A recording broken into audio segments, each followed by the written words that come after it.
Bienvenida, bienvenido a esta nueva exploración. Hoy nos metemos de lleno en un siglo complejo, el noveno, y en una figura, bueno, fascinante, el Papa Nicolás I. Tenemos aquí un análisis histórico-teológico bastante denso que se centra en cómo veía él el papado en un momento de crisis total de autoridad. Sí, una crisis importante. El material detalla cómo Nicolás I planteó eso del primado papal, la autoridad del papa, vamos, pero no como un poder terrenal sin más, sino como un servicio a la verdad y a la unidad de la Iglesia. Exacto. Y todo esto, claro, con el imperio carolingio que se venía abajo, obispos buscando, digamos, más independencia y los poderes seculares intentando meter mano en la Iglesia. Un lío tremendo. Un panorama complicadísimo, sí. Así que, bueno, la idea hoy es entender bien cómo respondió Nicolás I a esa fragmentación. Vamos a ver cómo defendió que la autoridad del Papa viene de Dios, no de pactos humanos, y que está para servir, no para dominar. Cómo lo hizo en la práctica, porque fácil no debió ser. No, nada fácil.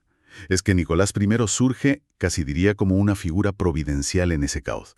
Su gran mérito fue desempolvar y volver a poner sobre la mesa esa idea clave. La autoridad en la Iglesia es, ante todo, servicio. Hay una cita suya muy buena, de una carta del 861, que lo resume perfectamente. Pedro no reina sobre los hombres como los príncipes del mundo, sino que los sostiene en la verdad como servidor de Cristo. Y esto, ojo, no era palabrería, tenía consecuencias muy reales. Vamos a ver qué significaba eso en el día a día del siglo IX. Perfecto, pues empecemos justo por ahí, por esa idea central, autoridad como caridad en la verdad. El análisis insiste en que para él iban juntas, sí o sí. Pero a ver, ¿cómo se come eso? ¿Cómo se lleva a la práctica? Suena un poco, no sé, idealista para una época tan bruta. Es una buena pregunta, sí, porque el siglo IX pues, no era precisamente un jardín de rosas. Pero Nicolás I parece que lo tenía clarísimo. La autoridad cristiana, para ser legítima, tenía que ser caridad. La manera de llevar la Iglesia combinara la firmeza en la doctrina, ahí no cedía, con una preocupación pastoral real. Ajá. Por ejemplo, no le tembló el pulso para condenar abusos de poder, ya fueran de reyes como Lotario II o de obispos muy influyentes. Pero, y esto es importante, siempre lo hizo buscando sanar, reconciliar, restaurar la comunión. No iba a humillar por humillar. Claro. Hay otra frase suya, creo que de un sermón del 863, que es que lo clava.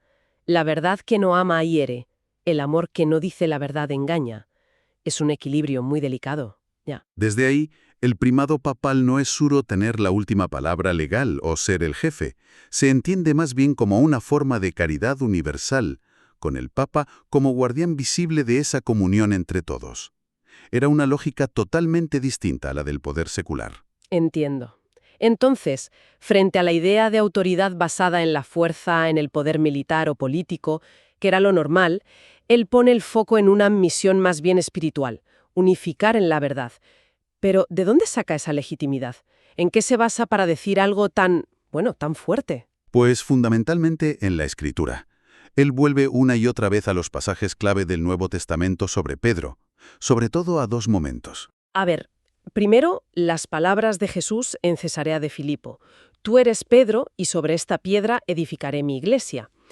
Y luego, la orden tras la última cena. Y tú, una vez vuelto, confirma a tus hermanos. Claro, los textos fundacionales. Exacto. Para él no son frases bonitas sin más. Definen la esencia, el sentido teológico profundo del primado. Tienen como dos caras. Por un lado, la tarea de edificar la Iglesia, ser la base visible de su unidad. Y por otro, la misión de confirmar a los demás en la fe verdadera, ser garante de la fidelidad al Evangelio. Entendido. Edificar y confirmar. Y defendió esa unidad con una firmeza increíble, frente a todas las fuerzas que tinaban en dirección contraria, las divisiones políticas, las ambiciones de los obispos locales. Él decía que el Papa es el principio visible de la comunión, no un simple árbitro neutral ni un jugador político más. Hay otra idea suya de una carta del 865 que me parece muy potente. La unidad no se impone, se construye en la fidelidad a la verdad. Qué bueno eso. Sí. Por tanto, la autoridad de Roma, para él, no viene de un proyecto de centralización administrativa o política, sino de un carisma espiritual, de una gracia especial para mantener esa unidad en la fe. Eso me lleva a otro punto que el análisis destaca como muy interesante: la relación entre esa verdad que el Papa debe custodiar y la libertad de la gente. A ver, ¿cómo casa Nicolás I algo que a menudo vemos como opuesto? O sea, la autoridad que defiende una verdad objetiva y la libertad de conciencia individual. ¿No había peligro de que sonara a imposición? Es la tensión de siempre, Sí. sí. Y Nicolás I la afronta directamente. Su idea es que la autoridad de la Iglesia, precisamente porque sirve a la verdad revelada por Cristo, no solo no ahoga la libertad humana, sino que de hecho la hace posible. La hace posible. ¿Cómo? Se basa mucho en el Evangelio de Juan, en el famoso «La verdad os hará libres». Para él, solo la verdad objetiva, reconocida y aceptada puede liberar de verdad al ser humano. Liberarlo del error, de las modas ideológicas, de las presiones del poder, incluso de uno mismo, de los propios caprichos. Ya.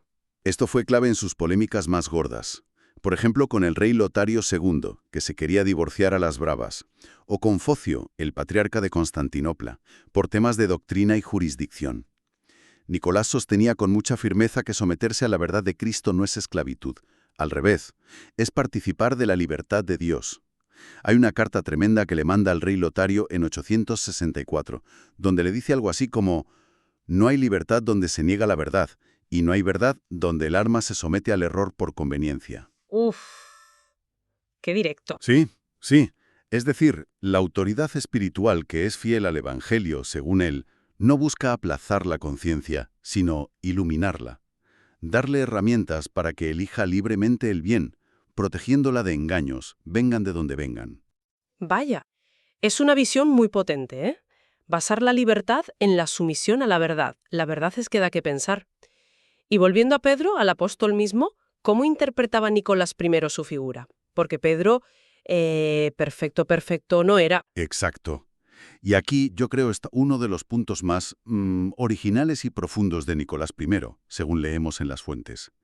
No se queda solo con Pedro como la roca, el líder fuerte. Ajá. Para Nicolás es igual de importante o quizá más recordar al Pedro frágil, al discípulo impulsivo que negó a Cristo 3 veces y sobre todo que fue perdonado y rehabilitado por Jesús después. La caída y el perdón. Eso es. Esa experiencia personal de debilidad, de caída y de perdón es para Nicolasi la clave de todo el asunto de la autoridad papal. ¿Por qué?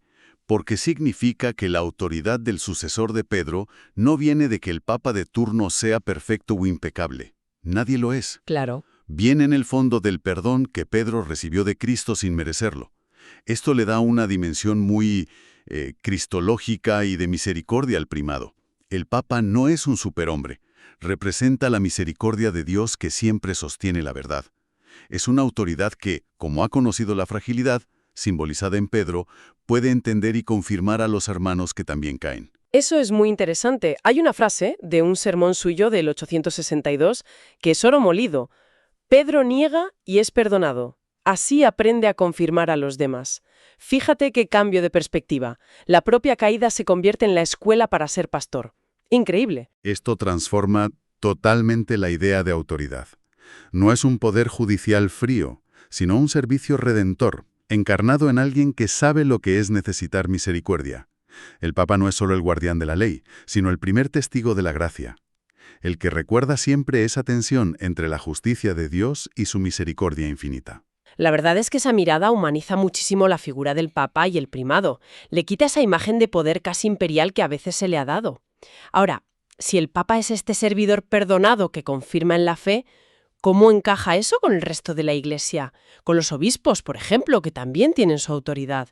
¿No había riesgo de choque o de que el Papa lo quisiera controlar todo? Nicolás I era muy consciente de ese peligro, sí. Sobre todo con obispos tan potentes y, tan celosos de su autonomía como Hincmaro de Reims en Francia. Su visión de la Iglesia no era la de una pirámide rígida con un solo jefe mandando. Entonces, La veía más como una comunión orgánica, como un cuerpo vivo, la imagen de San Pablo, donde hay distintos miembros, distintas funciones, pero todos están conectados y son necesarios para la vida del conjunto. ¿como un cuerpo? Eso es. Y desde ahí, el primado de Pedro, y por tanto la autoridad del Papa, no anula ni reemplaza la autoridad que Cristo también dio a los demás apóstoles y a sus sucesores, los obispos. Al revés, Según Nicolás I, el primado garantiza y protege la autoridad legítima de los obispos locales. ¿Cómo? ¿Cómo la garantiza? Pues actuando como el principio de cohesión, como el punto de referencia común que evita que la Iglesia universal se rompa en pedazos, en iglesias nacionales o locales aisladas o peleadas entre sí, que era un peligro muy real en el siglo IX, con el Imperio carolingio deshaciéndose. Claro, la fragmentación. Usó una metáfora muy visual en una carta al clero de Roma en el 866. La cabeza no destruye los miembros, los une para que el cuerpo viva. La función de la cabeza es coordinar, dar vida, asegurar la unidad de todo el organismo, no hacer el trabajo de los brazos o las piernas. Me gusta esa imagen. Esta visión de comunión jerárquica, donde distintas autoridades colaboran bajo un principio unificador que sirve a todos, es muy avanzada para su tiempo. De hecho, como apunta el análisis, anticipa cosas que se definirían mucho después, por ejemplo, en el Concilio Vaticano I. ¿En serio? ¿Ya en el siglo IX? Sí.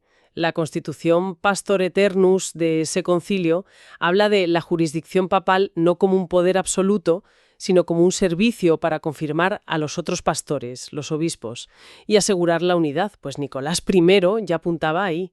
Una autoridad que sostiene, no que aplasta. Entendido. Una visión de equilibrio, de servicio mutuo dentro de la comunión. Muy interesante cómo intenta mantener esa tensión. Ya para ir terminando, el material que hemos revisado habla de una dimensión apologética del primado, tal como lo veía Nicolás I. ¿A qué se refiere con eso? O sea, ¿cómo puede esta visión del papado como servicio a la verdad ser un argumento a favor de la fe?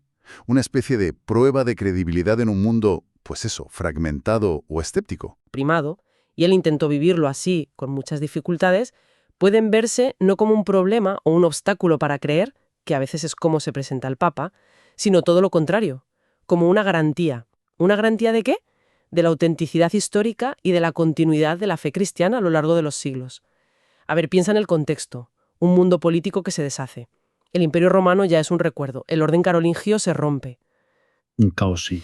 Pues en medio de ese caos, de tanto cambio, el hecho de que exista una autoridad apostólica visible en Roma, que dice venir de Pedro y que se mantiene en el tiempo, a pesar de las debilidades de los papas concretos, pues eso podía verse, y Nicolás I lo presentaba así, como una señal tangible, casi un milagro histórico, ¿no?, de que el Espíritu Santo sigue guiando a la Iglesia.